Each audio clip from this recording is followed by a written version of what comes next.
The still the first day of a hardcore world is the most important, but for me, it's not just about surviving, it's about what I'm going to build. One mistake, one fall, and every block I place is gone forever. Let's start from the beginning, shall we?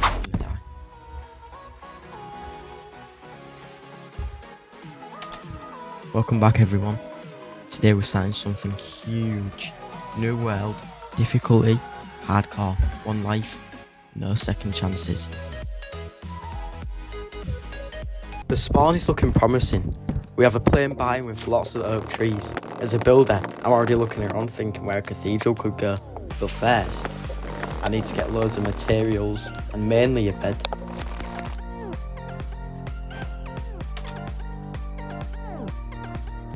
Guys, I've just found 3 sheep. How perfect is that?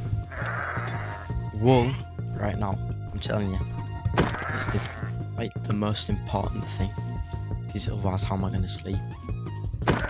So let's get that. Let's make the best thing in the game. We're not building a house yet. We're living like a hermit until we have the actual resources to build. Right, it's getting night time, so we need to start heading. Orange? No way. Guys, we just hit the jackpot. An acacia village. This is huge for us. Oh, this will be perfect to live in. Alright, it's day 2. And for day 2, I think I'm just gonna get some food and explore the village. See what they've got for me. Oh well, I've definitely got plenty enough of wheat. So, you know what that means? Bread. The villager protector. I don't even have a shield yet. I don't think I'll be able to take them out yet. I'm going to look around in some of the houses, see if they have any iron. And if not, then I guess we'll have to do it. I've checked every single chest in this village. Every house, every corner. Total iron count? 0. Well, I have 1 iron ingot. That leaves me with 1 choice. Guys, I'm not happy about it. Right, I got 3 iron ingots. No idea where it came from. And I didn't kill the iron golem, so don't say that. The shield. This is basically my extra life. Without this, a single skeleton in the bush could end this entire series in 3 shots. Now that I've quit, I actually feel like a player, not just a snack full of mobs. Village looted, golem dealt with. We've got our iron, we've got our food, most importantly, we have a shield. But we can't stay in a pre-made village forever.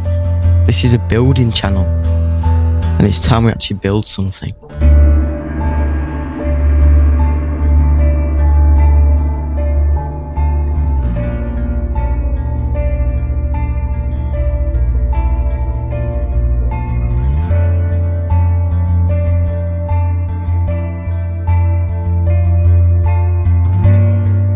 If we're going to survive in style, it has to be medieval.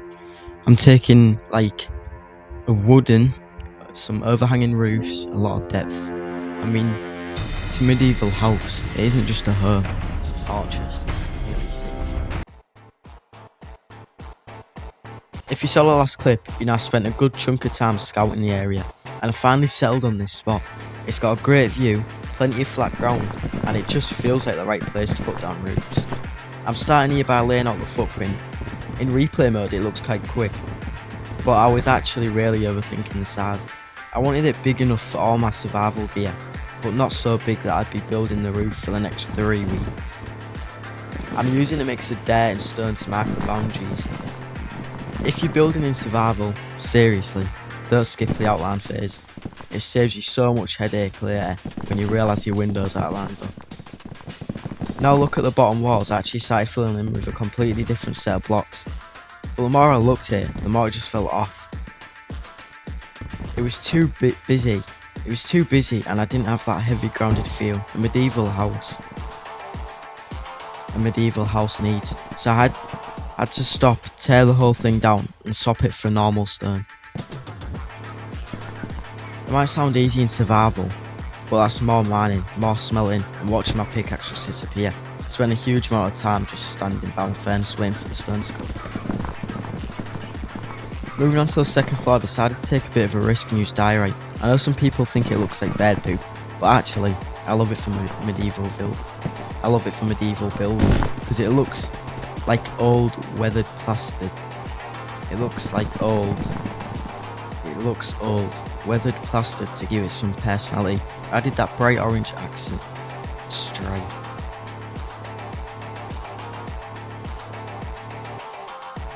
Finally, we hit the roof. I went with a super steep A-frame using cobblestone. This is the part where I usually fall off and lose my levels, so I was being extra careful, especially since I was in hardcore. The height of the roof really finishes the silhouette and makes it look like a proper medieval home.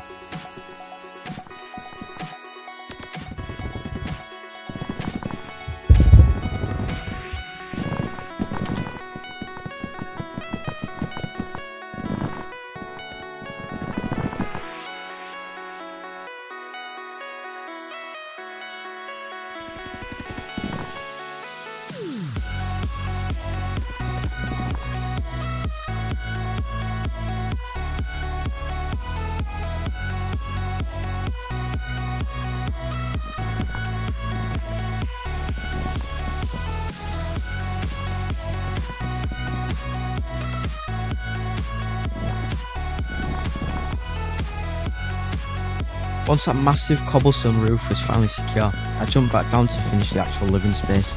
Started filling in the remaining walls, making sure to leave plenty of room for windows. In a medieval build, you don't just want solid stone, you need that natural light. I spent a good chunk of time here getting the window placements right so they look symmetrical from the outside. After the shell was done, I moved on to the interior floor. I went in with a warm wooden plank design. Such a relief to finally have a floor to walk in instead of just grass and dirt. Really started to feel like a home at this point, even though my inventory was a total disaster from all the wood cutting.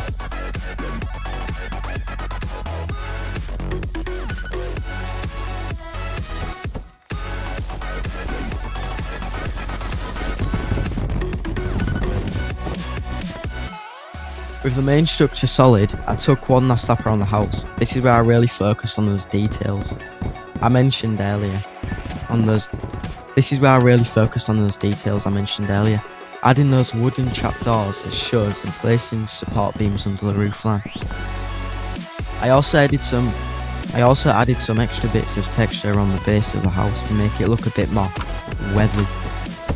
It's these tiny final touches that really stop the build from looking dry or empty. I even played around with some leaves and fence posts to give it the exterior the layer of depth. It's a lot of running back and forth to the crafting table, but man, it makes a world of difference in the final look.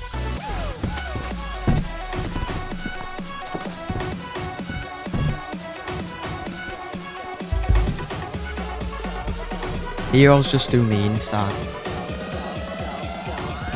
After I finally finished that, this is where I move on to the exterior. This is where I just add a lot of detail and stuff I just talked about. So with that, enjoy the rest of the build.